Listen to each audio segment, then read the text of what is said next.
Hello, Delhi Malayali cooking ബ്ലോഗ്സിൻ്റെ മറ്റൊരു beautiful റെസിപ്പിയിലേക്ക് എല്ലാവർക്കും സ്വാഗതം.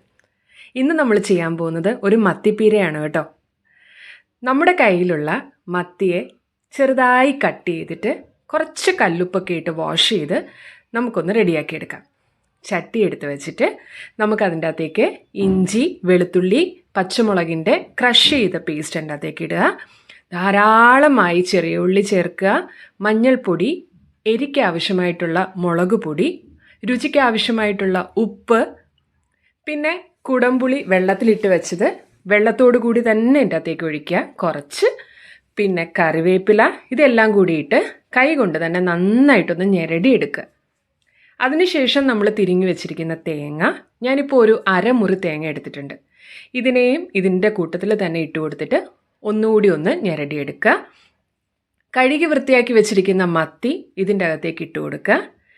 എന്നിട്ട് നമുക്ക് കൈകൊണ്ട് ഇളക്കാം, അല്ലെങ്കിൽ ഒരു ചെറിയ തവി കൊണ്ട് അതിനെ നമുക്കൊന്ന് മിക്സ് ചെയ്തെടുക്കാം.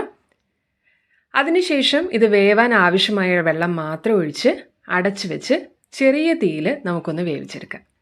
മത്തിപ്പീര റെഡി ആയിട്ടുണ്ട് കേട്ടോ. കുറച്ച് പച്ച വെളിച്ചെണ്ണ എടുത്ത് ഒന്ന് ചുറ്റിച്ചെടുത്താൽ നല്ല സ്വാദിഷ്ടമായ മത്തിപ്പീര റെഡിയാണ്. എല്ലാവരും ട്രൈ ചെയ്ത് നോക്കിയിട്ട് അഭിപ്രായം അറിയിക്കുക. ചാനൽ ആദ്യമായിട്ടാണ് കാണുന്നതെങ്കിൽ സബ്സ്ക്രൈബ് ചെയ്യാൻ മറക്കണ്ട കേട്ടോ.